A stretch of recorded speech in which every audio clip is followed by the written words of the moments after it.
Assalamualaikum warahmatullahi wabarakatuh. Izinkan saya memaparkan hasil pengabdian masyarakat dari program studi manajemen agribisnis dengan judul Socio Entrepreneur dalam membangun ketahanan pangan keluarga di Kelurahan Mulyaharja, Kota Bogor, Jawa Barat. Lokusnya adalah RW 01 dan KWT Ciharasas di Kelurahan Mulyaharja. Ini tim pengabdian masyarakat, semua dosen yang ada di program studi manajemen agribisnis mengikuti kegiatan ini juga dibantu oleh beberapa mahasiswa.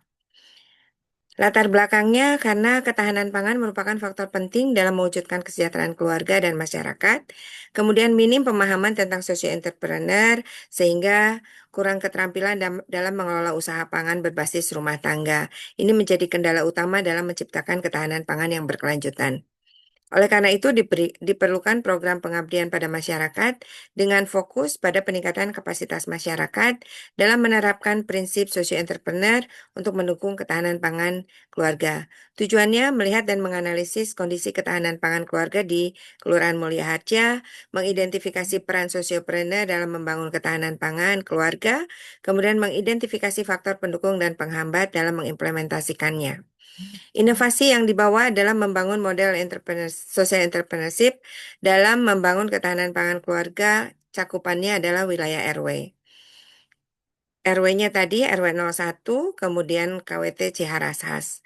Untuk mekanisme pelaksanaan inovasi seperti ini, kami ingin di semua rumah tangga yang ada di RW 01 itu walaupun memiliki pekarangan yang sempit tapi bisa kemudian menanam tanaman cabai yang dipilih. Ini bisa saja dijual segar atau olahan. Kemudian dari hasilnya itu adalah bisa mendapatkan tambahan pendapatan untuk rumah tangga tersebut.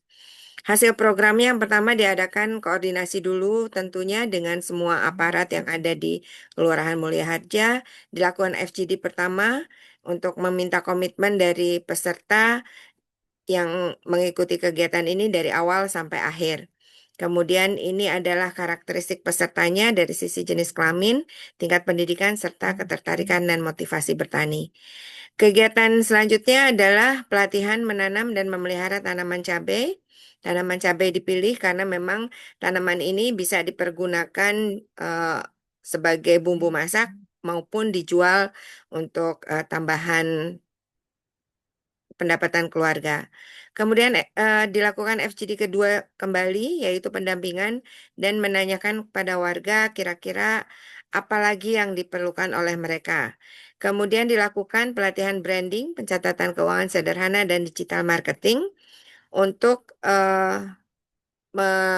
memberikan wawasan pada peserta bahwa setelah mereka memiliki produk, mereka juga harus memiliki catatan keuangan, punya branding, serta bagaimana cara memasarkannya melalui digital marketing. Ini hasilnya kegiatan pendampingan dan monitoring. Ini juga sama setelah 3 bulan berikutnya mereka kemudian tanaman cabainya sudah berbuah dengan baik. Dari kegiatan yang dilaksanakan, luarannya atau output yang sudah dilaksanakan, sudah terlaksana 3 kali pelatihan, yaitu menanam dan memelihara tanaman cabai, kemudian pelatihan branding dan pelatihan olahan cabai. Luaran lainnya adalah 1 publikasi di Jurnal Pengabdian Nasional, sudah ada LOA-nya dan akan publish di bulan Januari 2026. Kemudian menghasilkan 2 haki poster dan 1 PKS dengan klinik bisnis IPB, Sekolah Vokasi IPB. Luaran lain publikasi media massa selama kegiatan pengabdian ada 16 publikasi media elektronik dan 5 media sosial atau IG. Capaian SDGs-nya yang pertama dengan adanya himbauan untuk menanam dan memelihara tanaman cabai di lahan terbatas diharapkan dapat memberdayakan rumah tangga.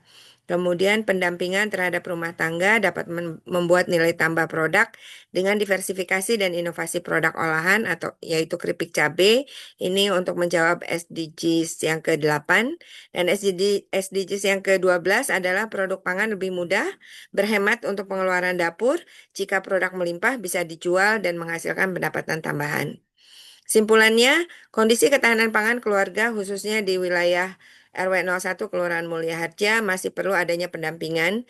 Kemudian peran sosio entrepreneur dalam membangun ketahanan pangan keluarga perlu dilakukan dengan menggandeng KWT sebagai perpanjangan tangan dari pemesanan produk.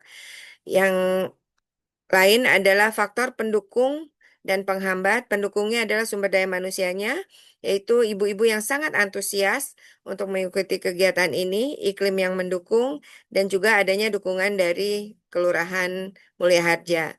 Faktor penghambatnya dalam mengimplementasikan ini adalah lahan pekarangan yang masih sangat sempit, dan memang di perkotaan relatif banyak yang sempit, kemudian belum adanya tempat pemasaran bagi produk segar maupun hasil olahan.